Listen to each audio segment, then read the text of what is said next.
Mhm.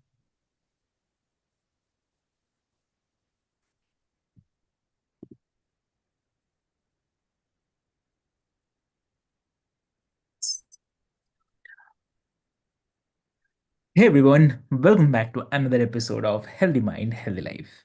I'm your host Avik, and today we are talking about a topic that touches so many lives: caregiving. Yeah.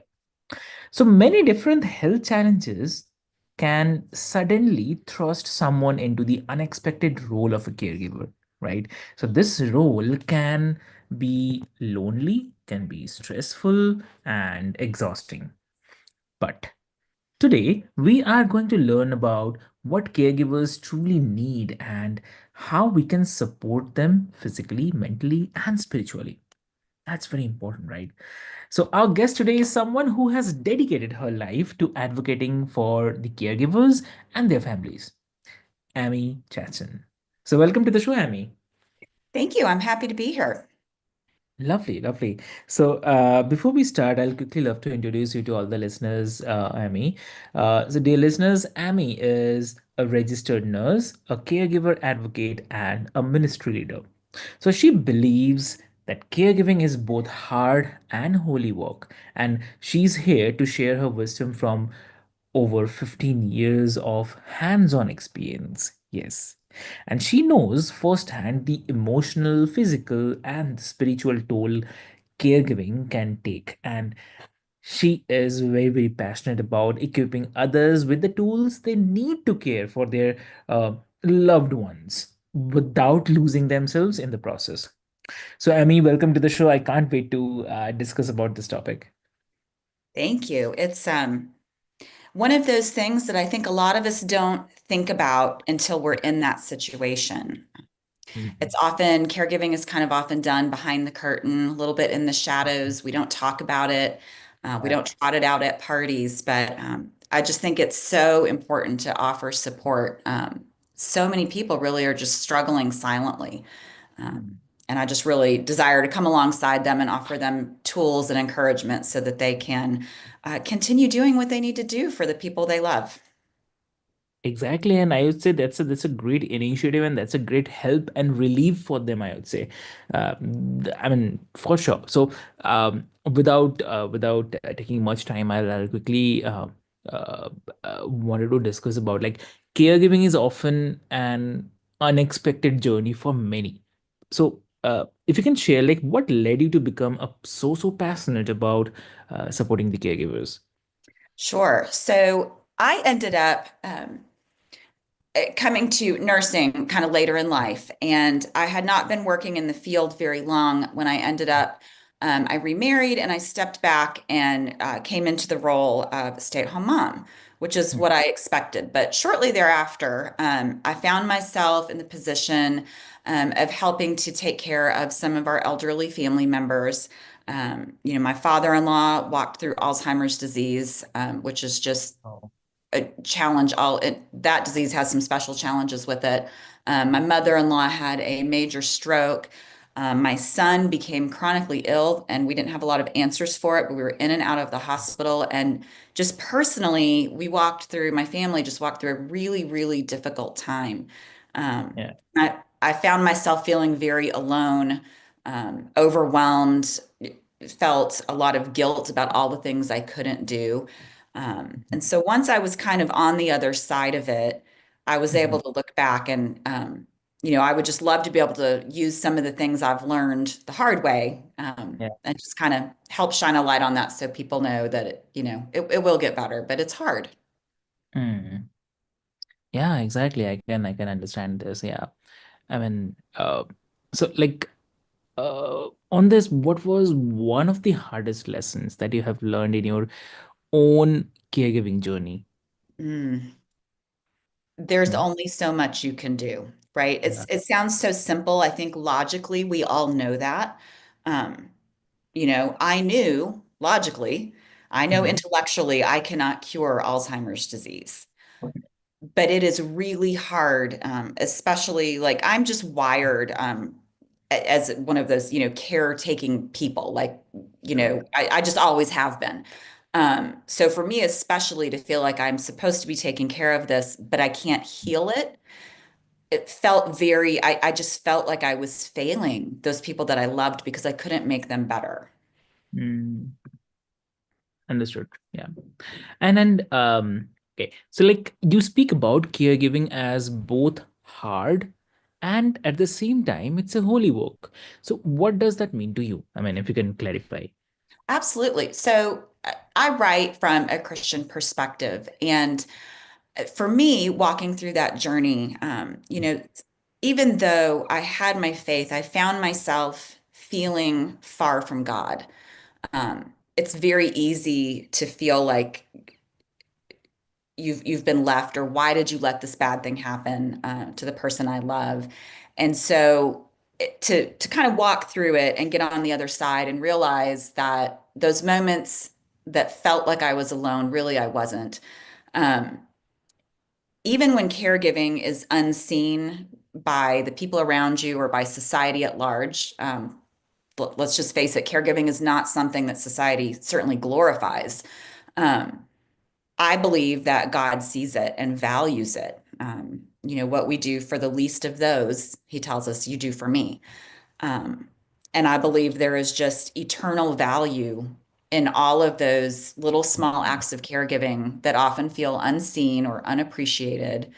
And I think it's just important to know that because it can be such a draining um, task, especially, for situations that are, Um, ongoing and lengthy.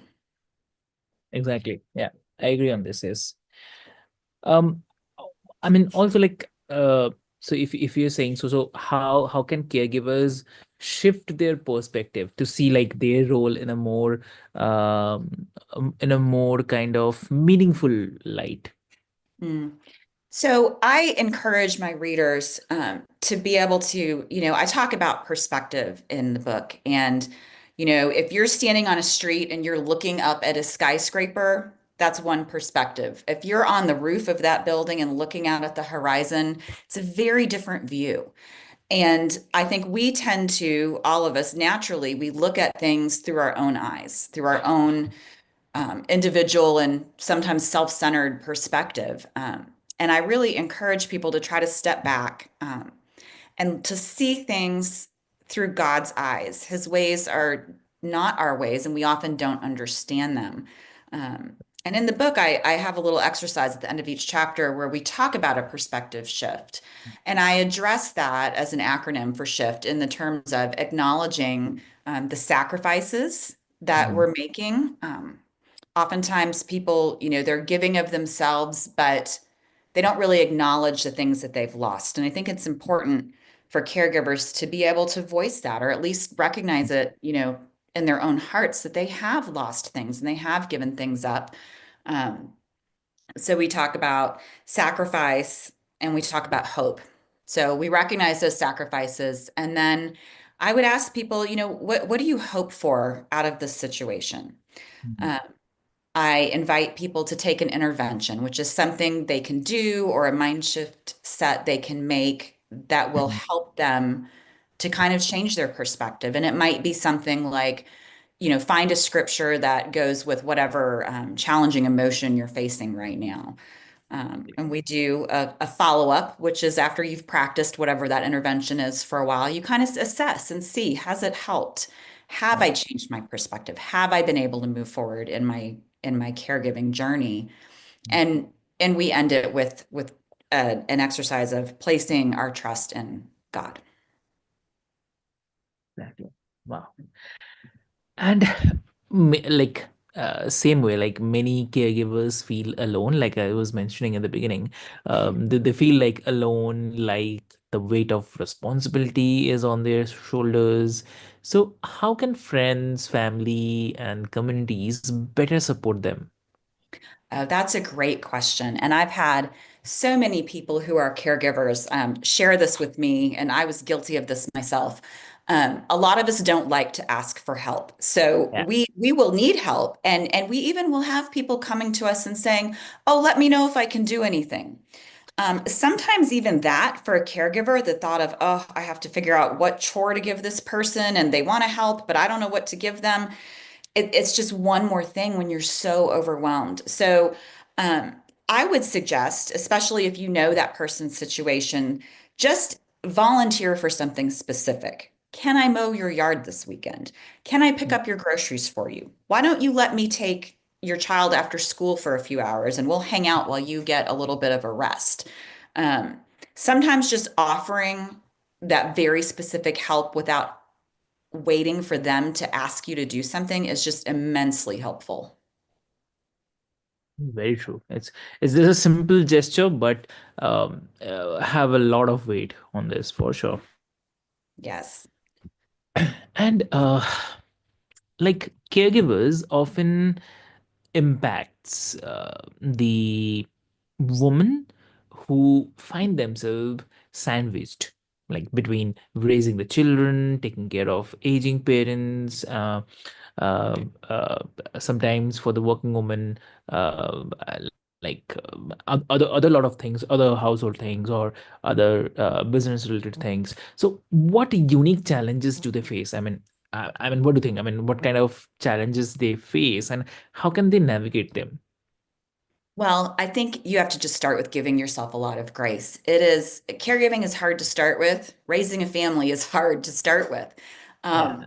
But when you're trying to do both, and I did walk this a little bit, um, you've got all these competing demands, and it's very difficult. And for me, I discovered that sometimes not everybody can get what they want when they want it. And that's hard for things that if you didn't have a caregiving responsibility, you might say Mm, yes to whatever it was your child was wanting to do. Um, but you have to find balance and you have to look at really what is needed, not just what is wanted. mm, And also, it's really important to recognize that you're just one person. And you can't do everything. That's an unrealistic expectation. So I would just really encourage people to let go of that, to be open to asking for help.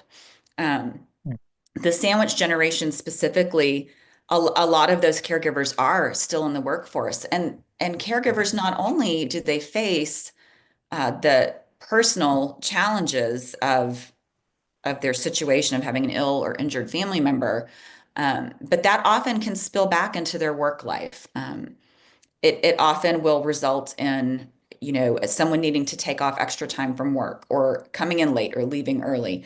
Um, a lot of people end up retiring early to take care of a family member, or perhaps they step out of the workforce for a season, which it can have long-term financial impacts. And I think that it's just important, I think, for society at large to recognize the unpaid work that people are doing. I mean, here in the US, off of the last big study, about 53 million Americans are providing care right now, and like within a given year, which is about 1 in 5 of us.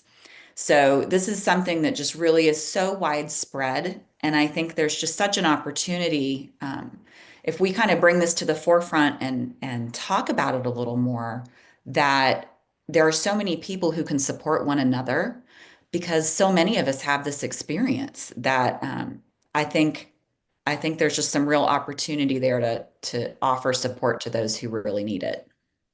yeah. Very well said, yeah, I'd say. And then I mean, also one more thing is coming to my mind. I mean, if you can share, like, um, how does turning to the faith help them? Help caregivers find the balance and uh, strength in these kind of moments. Mhm.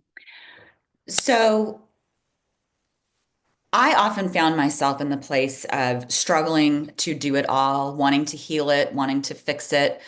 And Mhm. I'll say, especially with my son, when he was chronically ill, I'm mom. I was the one. Like I felt like I had to be I was the one that was supposed to take care of everything.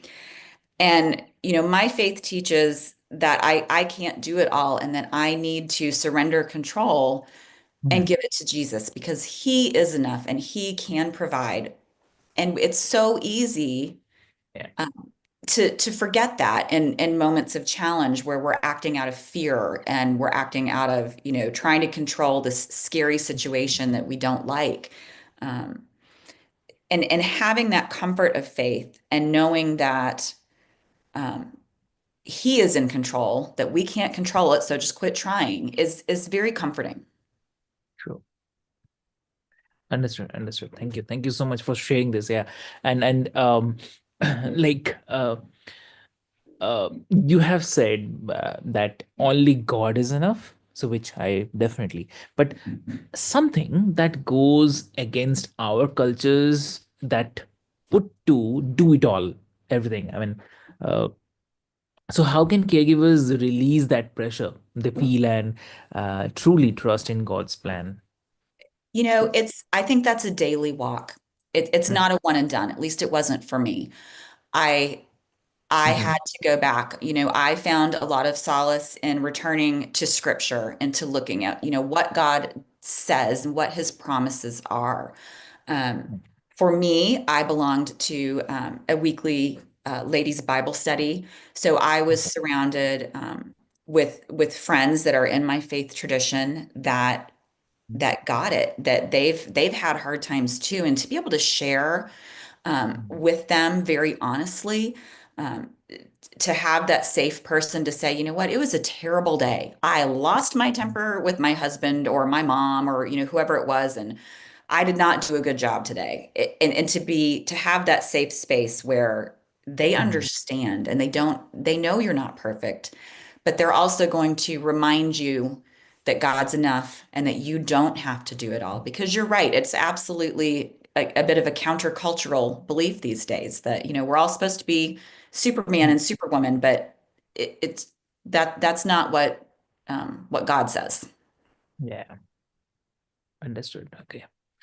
Like so also like caregiver can take a toll not just on the body but on the soul also. So how do caregivers stay spiritually nourished while giving so much of themselves to the others? It's a little bit different for everyone. I would always encourage remaining in His Word in Scripture. Read, Okay. look at it, listen to it. For some people, they really Mm. felt replenished off of worshiping, off of going to a worship service. For some people, it is certain music where they felt that they were getting fed, they were hearing Mm. the message of God through music. Um, but they have to be able to, and I know this is so much easier said than done, to carve out some time for that. Especially in certain situations, caregiving can feel like you don't have a spare second in the day. And it Mm. feels like it feels selfish almost to say, well, I need to set aside a little bit of time for myself. We're taught to put others first, which is good. We should care for others. But if you're drowning, if you are not taking care of yourself, you're not going to be able to continue on doing what you've been called to do, which is caring for that person that you love. So it's really important to be able to take care of yourself, not only physically, because we're not great at that either, but also socially and spiritually and emotionally. Those things all just go hand in Mm. hand. Understood. Yeah. And like, is there any daily practice or prayers that you'd recommend for the caregivers to stay connected to the God? I absolutely recommend daily prayer. And prayer really is just a conversation with God. So it's whatever's on their heart. I think often we try to clean ourselves up a little bit before we Yeah. approach God, and we try to, uh, polish ourselves up a little bit and be presentable. But He already knows. He already knows what's in our hearts. So I would, um, I would say, take your pain, take those hard feelings. If you're exhausted, if you're angry, if you're scared, tell Him. Don't filter it. He can handle it. It might Yeah. it might feel scary when you first start doing it, but Mhm. just have that conversation. And the great thing about prayer is that, well, one of the many great things about prayer, but you can do it anywhere, anytime. You can, if you need to talk to God while you are trying to, give your mother a bed bath, you can do that. If you are struggling as you are sitting at the side of the hospital bed watching, a loved one suffer, you can pray and call out to him right there. He will meet you where you are. So I would absolutely encourage prayer and scripture and surrounding yourself with friends and loved ones who are going to support you and who will um, tell you the truth, even when it's hard. If the truth might be you're pushing yourself too much and you need to let go of some of this and let other people help you, then a friend is not going to be afraid to say that to you, even though you might not be ready to hear it yet. So I think being open also to the people that God puts in our lives to help guide us and help keep us on track is also an important thing. Yeah, that's a very great way. Yeah. And also like if there's one thing you could tell every caregiver listening today, what that would be. Thank you. Your Mhm. work is so important. Um, there are so many people who are hurting, who are sick, who are recovering, and what they do, whether they realize it or not, with every act of care they're giving, is they are acting as the very hands and feet of Jesus. They are taking care of the least, the last, and the lost. And um, we are told to love one another. And how much more could you love someone than to be taking care of them in their hour of need? So thank you. Your work is important. Um, God sees you, and what you do has eternal value. Very well said, definitely. And also on this, I'll quickly ask you, like, where can listeners find you if they want to learn more or seek guidance, or maybe even caregivers if they want to connect with you, how they can connect? Absolutely. So you can find me on my website at amychastain.com. I'm on Facebook as Amy Chastain Author, and you also can find me on Instagram. Um, the website soon, I have an upcoming book directed at caregivers. It releases March 18th, and it is called Enduring Together: Strength for the Weary Caregiver. Oh, wow. Lovely. Great. Great. So, I mean, this conversation has really been blessing, I would say. And caregivers are truly unsung heroes, I truly believe. And I know that so many of our listeners will find comfort and guidance in your words today. And for the listeners, if you know a caregiver, or if you are a caregiver, then take a moment today to check in on everything we discussed today. And if you know someone who is a caregiver, offer them a helping hand, a listening ear, listen to them, or simply a moment of encouragement. So caregiving is definitely a journey that no one should walk alone. And Amy, for this, I thank you so much again for sharing your heart with us. And it's really great. And dear listeners, I'll put all the links of Amy, her websites and socials, so that you can easily reach out to her. And as always, if you enjoyed this episode, make sure to subscribe, leave a review, and share it with someone who actually needs to hear this message. And until next time, keep supporting, keep showing up, and remember that sometimes the best thing we can do is simply be there. So, with this hope, thank you so much.